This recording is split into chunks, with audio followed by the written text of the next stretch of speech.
Watch this and get sense. As I'm talking to you now, the northern elders fool. Their eyes are opening.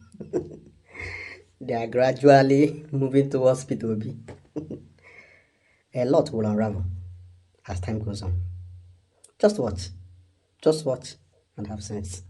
He tweeted, he said, I spent valuable time with Mr. Peter Obi this morning. I wish to those who see him as ethnic candidate to get to know him better.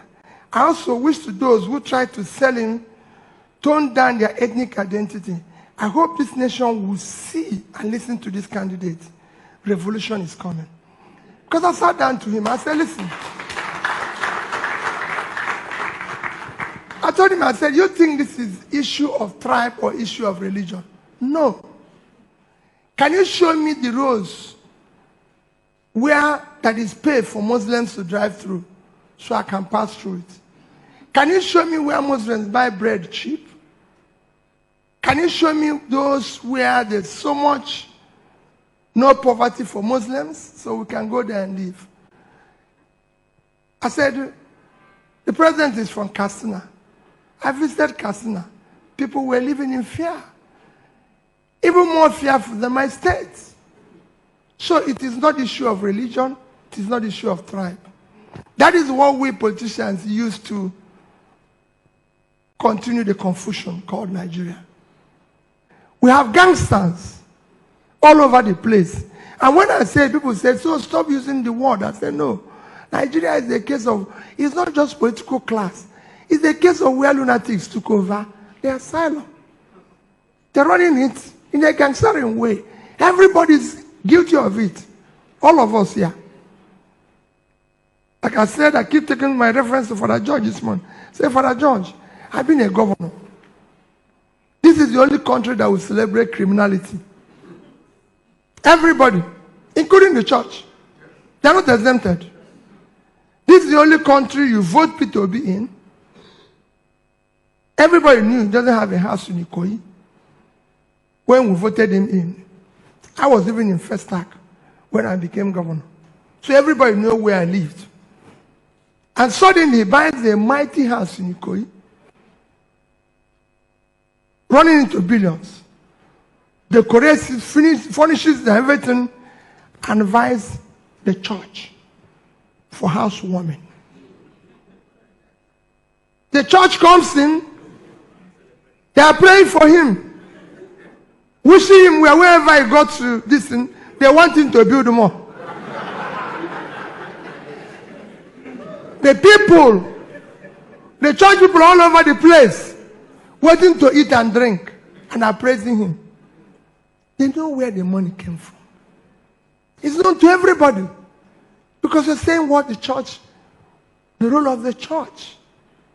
They know where the money came from. But instead of calling police and saying, this man has stolen our money, they are the ones celebrating it. This is the country where I was governor. You come late to church. Church. They go and keep an empty seat in front for somebody who is not in the church. The seat is empty. He comes in the middle of the church. He's walking to the front. Nobody cares. If possible, the priest will stop talking and be welcoming him for coming late. And the church people will be clapping and calling him, if he has a nickname like me, Okute. Hey, this man came late. Let comers stay at the back. But we refuse to do it. And when I tell people, listen, you can't go in front because you're late. So when Father George said about impunity, it is a place where impunity, rascality, and bad behavior have become a measure of success and power. You can't use it the wrong measure. This man came late. And we know we have young ones growing up who are learning what this man is doing and think that is how to live. So you have to come late. This This is what I was telling Father George when he told me about this topic. I said, there's so many things you can stop. So if they have to push people for Peter to pass, that should have power.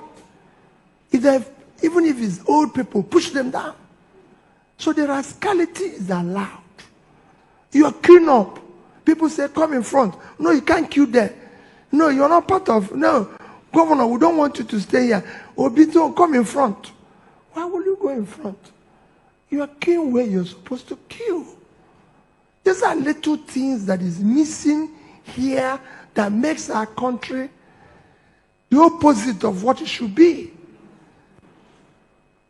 Because of it, the man who steals your 80 billion, of course, it is better for him to steal it and settle those who will settle and go home.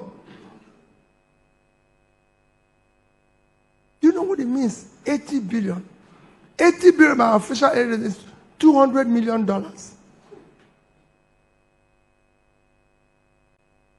You see people today sharing dollars in Nigeria. All over the place. And nobody's asking the question. In fact, everybody is keen to collect his own. Nobody is saying, this thing we are doing, one of the greatest measures of your economic stability is your currency. Today, Nigeria has been dollarized. And Nigerians are celebrating those we voted into power who have no means of earning dollar. They cannot show us means of earning dollar. If you do that anywhere in the world, they will ask you to show evidence of your dollar earning in the past 5 years, including relevant taxes paid. But it was being shared in public. But we are arresting young boys who have laptop. But we have people who are share, people who have.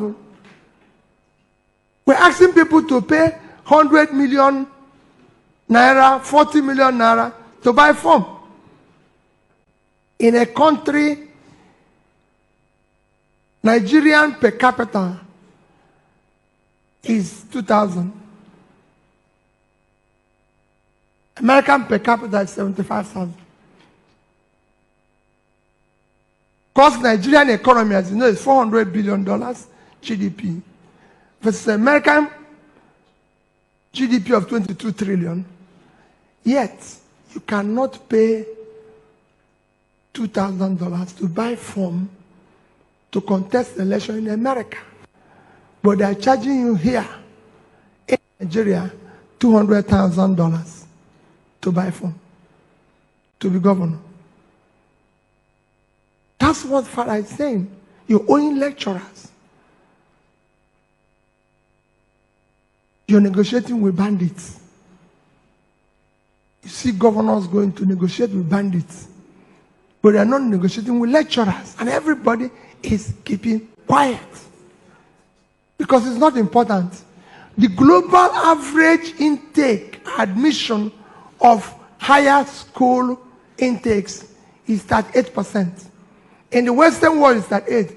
Nigeria is 9%. We're not even achieving a quarter of the global average. And that is the problem.